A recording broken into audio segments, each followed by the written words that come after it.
All right, and we are live. So, QMJHL fans, welcome back to another edition of our Facebook Live conversations.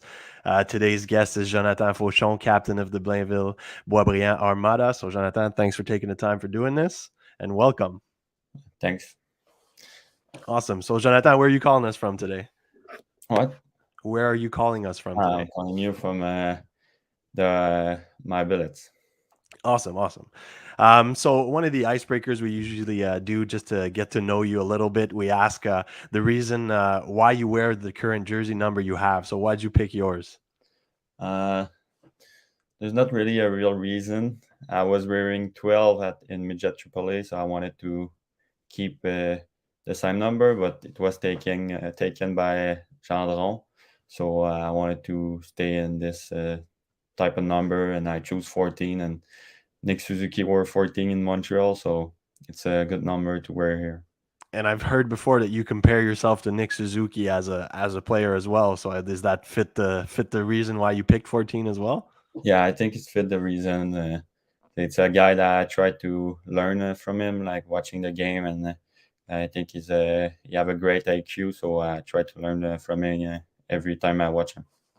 Now, you grew up close to Quebec City. So did you grow up a Habs fan, or were you a fan of another team growing up? I was more of a fan of the Blackhawks. I always loved Patrick Kane, watching him dangle everybody. So it was my favorite player, and then when they won the cup, so I think that's why I love the Blackhawks. Yeah, prime Patty Kane had those silky hands. He was pretty fun to watch for sure. Yeah. Definitely. So the other question we like to ask at the beginning is, do you have a nickname on the team? So what do the boys call you in the locker room? It's mostly Joe, just a normal nickname, or Fauch. We have another Fauchon, so it's not. It's normally Joe. So they stick to Joe now. Yeah. We'll get into it later. No, we have a special relationship with the other Fauchon on your team. So obviously this is year 4 for you going into the league. So you've gotten used to the league. Obviously you're a veteran now. So did you approach the season differently going into this year, or was it the same thing that you had done in the past? I prepare myself the same thing. I did the same thing as last summer, but for sure I want to bring some leadership and show the example for the kids and show them how it works in this league, and be a good leader for them. So I try to modify my game, but to keep my game at the same time. So did you focus on any aspects in particular? Was it like more gaining weight, gaining speed, or do you have more like a general workout? For sure, I wanted to gain some weight and gain some force to be better and stronger in the battle. But I still train everything to still be quick and agile. So mostly force, but do everything. Now, one of the things you said, just answering the previous question, is that you wanted to bring some more leadership this year. Obviously, your role changed in the summer. You were named captain of the team. I guess the first question I have for you is, how'd you react when you found out? For sure, I was happy. It's nice to be a captain in the QMJHL. So you grow up watching this league, and you want to be in this league, and now you're the captain of the team in this league. So I was happy, but I tried to approach this if I wasn't captain, be myself. I'm captain for a reason, so try to be the same guy, the same player as I was before. So yeah. Now, obviously, there's a little bit more attention on you. Eyes are on you. You were saying earlier you want to be a good model for the kids. What's the type of leadership you feel you bring to the team? Are you more of an example guy? Do you lead by vocals in the locker room? How do you assume that leadership role? I think I'm more of an example guy. I try to speak a bit in the room, but I'm more I try to be a good leader on the ice and compete hard every game, and in practice doing the little details that gonna bring us some success. Now, I'm sure growing up, you were obviously probably one of the top players on your team on most years. Had you ever been captain before from a previous team? I never was captain, we always had a couple of good leader in our team. I was sometime assistant, but I never was captain. The Wow, first time, yeah, it's pretty interesting. You first time you wear the C is in the Q. It's pretty must be pretty cool. yeah, for sure. Now, how did that whole process come through? Was that were you named by the coaches and GMs? Do the players vote? How does that work at Blainville? When I came back from Philadelphia, I had a meeting the next day with the coaches, and they announced it to me. So after that, they announced it to all the team. I don't know if they took a vote, but I know that that's how it happened. Now, what are some of the things you feel you have to change as a captain, if any at all? I've I try to not change anything, but for sure you want to do everything right. You don't want to cheat on the ice or cheat on on the code of conduct of the team, or like do you want to do everything right. So that's what I want to do. For sure. Now you also get to be the one who talks to the refs, so that must be fun. Yeah. A little change up there for sure. But speaking of which, you said you were named by the coaches when you came back from pro camp. So we'll get later on to your pro camp with Philadelphia. But first and foremost, I want to talk about those coaches and GMs because for the first time in your career in Blainville, you guys had a change in the off season. So you went from Bruce Richardson to a new coach, probably a new system, I guess. How's that whole adaptation been for you?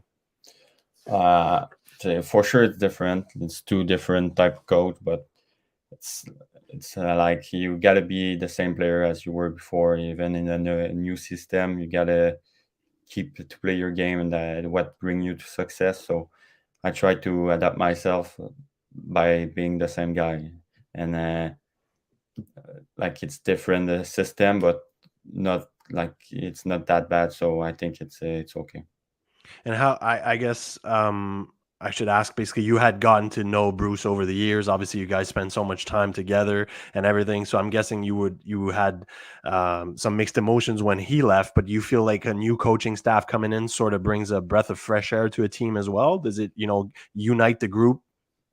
Yeah, I think it's a new group too, and in the room it's a lot of younger guys. So I think it's a new era for us. It's a new start. So I think it's gonna bring some fresher, and it's never good to see a good coach left, but sometimes that's what you need to keep the team moving forward. So yeah.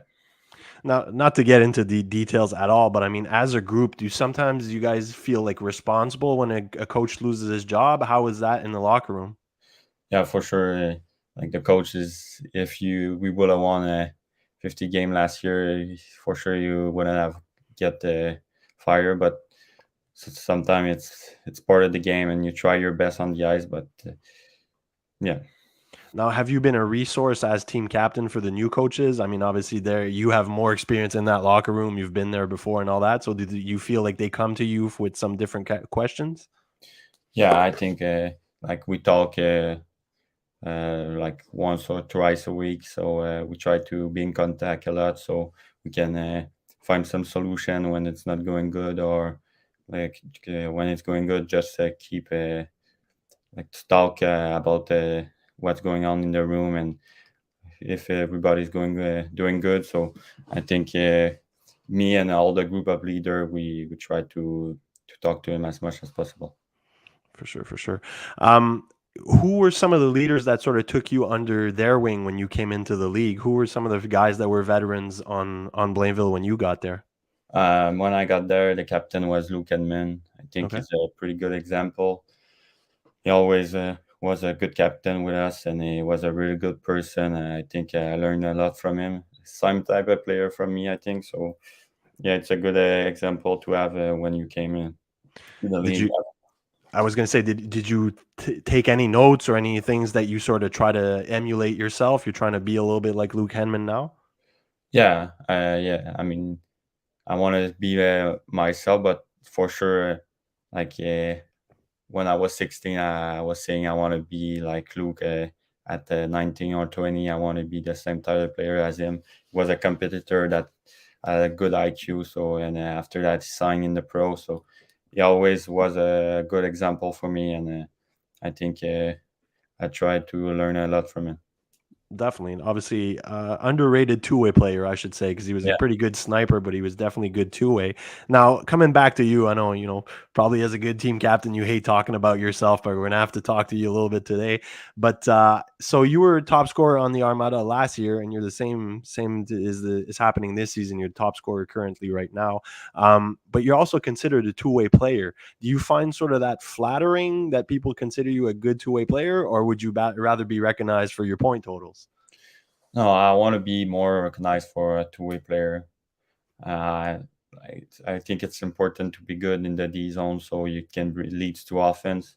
And if you want to be good at the next level, and if you want to go to the next level, you got to take care in your own zone and be responsible. So I want to. I don't want to just do points and don't care in the D zone. I want to compete in every zone and try my best in every zone. Now you've had career best last year in both goals and assists. So do you rather be considered a sniper, or would you say you're more of a playmaker?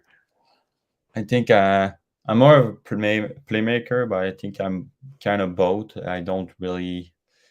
I'm not like a pass first guy, but a shoot first guy. I'm in the middle, but I try. I think I'm more of a playmaker if I had to choose one. Now, one of the most impressive stats I find going through the stats actually last year is the fact that on a team that most guys finished in the negatives, you were one of the guys who had the most ice time, and you finished with a +5 rating. I'm guessing your plus minus is one of the things you like to factor into your stat sheet as well. Yeah, for sure. When you after a game when you're -2, sometimes you because you didn't play a good game or you could have been better and in the D zone. So when you finish the game at +2, it's because you did a good thing. So I think I try to be to score more than be score on the ice. No, I guess it's pretty obvious by now for the people watching online that you obviously consider yourself a two-way player and take a lot of pride in your defensive game. Another impressive feat that you reached last year is that you scored 6 shorthanded goals.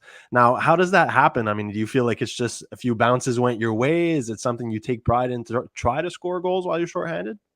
Uh, Last year we had a very aggressive PK. So when we had a chance, we were going. But I think the second weekend of the year, I scored 3 goals on the PK. So I mean, to help a lot for the rest of the season. But yeah, sometimes it was bounces, but I think I have a lot of speed, so I can create myself. Win some race and create myself time and space on the PK because I'm a fast player. So I think that's mostly the reason that's why I score goal on PK. Now, 3 shorthanded goals in one weekend. Guys dream of that, eh? One of the other main reasons that you're out there most of the time while shorthanded is that you're terrific in the face-off dot. I mean, every year in the QMJHL, you've gotten better and better. I personally want to know, how much effort do you put into face-offs? How much time do you spend on it? Is it a science for you, or is it more of luck out there in the face-off dot? No, I don't think it's luck. I always was looking at that. Even at 16 years old, I wanted to be better on the face of that.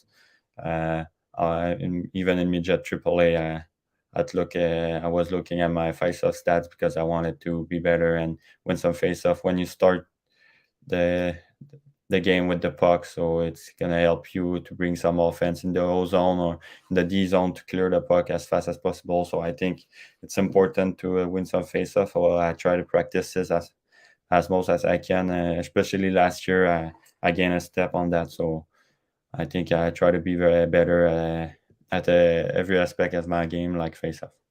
And I know something that's a lot more popular these days than it was back in mine is the video portion. So I'm guessing, if you're a big video guy, is that something that you look at while you're preparing? Like, I know it's obviously when you get into the face-off dot, you have a centerman who's either big, small, lefty, or righty. But aside from that, are you ready to face him? Do you know their tendencies? Have you watched them before? Yeah, sometime I try to look at the face of guy on the other team, or look at my face off on the other game when I played against them.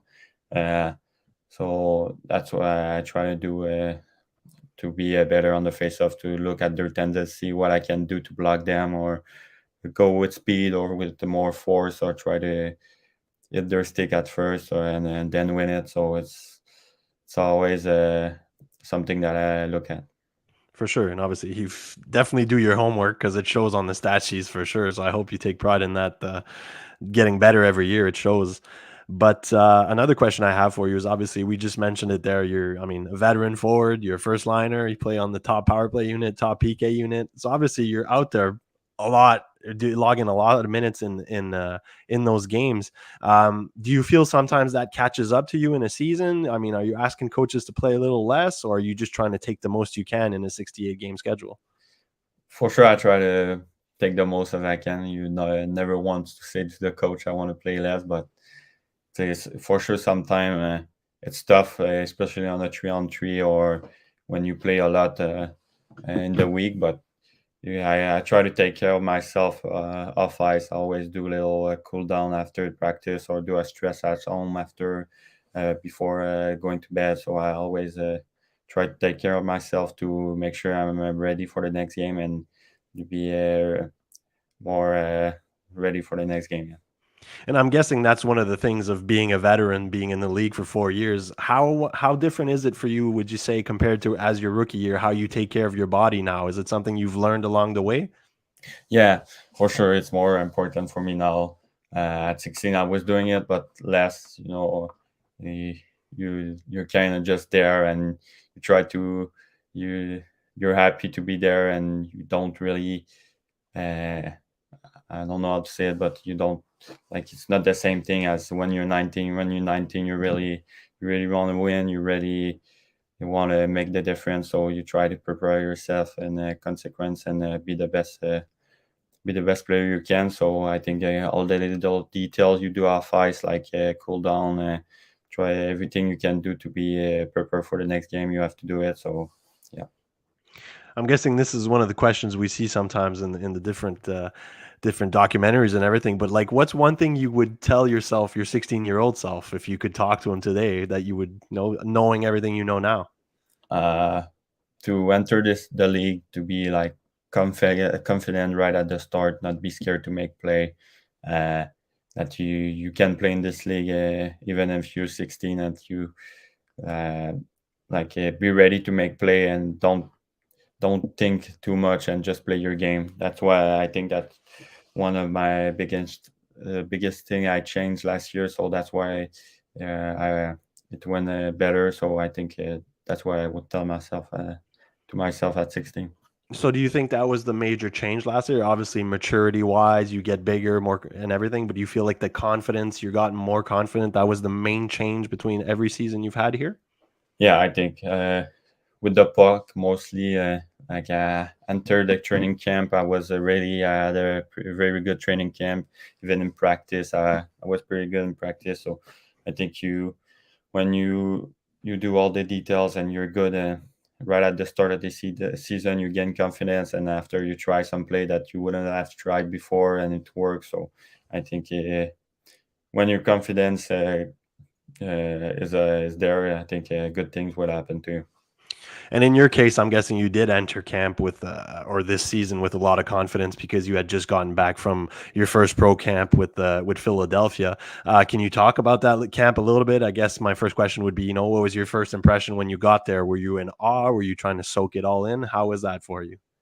For sure, when I got there, I was impressed. Like all the little things, the coaching staff, everything, the gym, everything is bigger. Everything is nicer. It's very nice when you get to the facility. So it was a really good moment. After that, you try to focus on your game because you don't want to just be impressed on the ice and don't make plays and everything. But yeah, for sure, it was really nice, and you want to learn as most as you can when you're there. And obviously, getting there, you get to play alongside the top guys and all that. Who's one guy who you rub shoulders with that you were sort of like impressed with? I think I would say Owen Tippett. He's a really big guy, strong guy on the puck, and when you go in a battle with him, you cannot just go and hope that you're gonna win it because you're not gonna win it. You gotta be ready and be strong on your leg because he's a very big guy. His skills too, so it's not just a big guy that they hit, but he can dangle you. So you gotta be ready when you're against him. He's got a nasty wrist shot too, eh? Yeah, his wrist shot is pretty nice. For sure. And then obviously you got to go into that camp with your former teammate that we spoke to about earlier, Gendron. Was that fun? Did you get to share that experience with? Were there other guys who you knew that were in that camp? Yeah, I mean, with John Jerome, it was like yeah, it was very nice because he like he learned me a lot of things there. He knew some stuff before, so I can prepare myself to be ready to get there. So after that, he had the Gaucher and Denoyer that he was already friends with them. So he present them to me, and after we got friends, so we were four Quebecois there. So it was nice to be with a guy that you knew before, so you can be more yourself and more confidence when you get there. Was Mishkov at that camp? No, it wasn't there. Oh, he wasn't there. That's too bad. I guess you were anxious to see him play as well, like most of us, I guess. Yeah, it would have been nice. I think it's pretty nasty. For sure, for sure. Did you get to meet the coach? I mean, I gotta ask. I mean, how was it with Torts over there? Yeah, I saw him. He gave us some practice, but I didn't meet with him individually.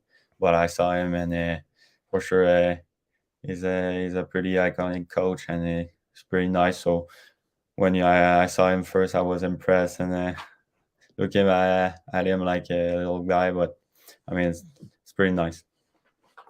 For sure. And what about their GM? I know Danny Briere is involved with the Armada organization, so maybe you knew him ahead of time. How was that relationship with him? I didn't knew him before, but when I got there, he bring me in his office and I meet with him so he can talk to me a bit and like yeah, I can know him a bit better. So it was pretty nice from him. I could talk to him in French, so I wasn't uh, I wasn't too bad in English, but Hey, your English isn't that bad. Let's go. yeah, but so it was pretty nice to talk to him. To a guy that did so good in the NHL and now is a GM of it. So it's always nice to talk to guys like that. For sure. And obviously, I have to say that obviously you didn't get drafted in the NHL. You were invited to that camp. Unfortunately, you left without a contract. Do you feel like now you sort of have a chip on your shoulder? Is that the objective? Are you trying to prove everyone wrong? Are you trying to prove that organization wrong? How's that whole scenario with you in regards to pro hockey? I just want, like for sure, I want to prove everybody wrong, but my main objective is really to leave the league with a contract and be the best player I can be in this league. And after, uh, if I control what I can control, good thing will happen to me. And if not, I can tell myself that I did everything I could. But I want to, for sure, I want to leave this league with a contract, and that's my main objective. And for sure, winning a cup too. Obviously, and if you keep things up, you should be well on your way to maybe have both if by the season's end, if things keep going for you. But I guess I want to know now. It's been said, it's been not said, it's been done before. I mean, guys get drafted at 19 years old. I think Gil it happened last year as well. Now, is that still on your radar? Is that one of your objectives when the lists come out, or are you trying to just sign a pro contract in the off season? For sure, it could be fun to get drafted. It's always a nice experience, but the main objective is really to sign a contract. If you get drafted and don't sign, I mean, you're not for this. But I mean, if you my main objective is really to sign and be the best player I can be in this league, and good thing will happen to me if I do that.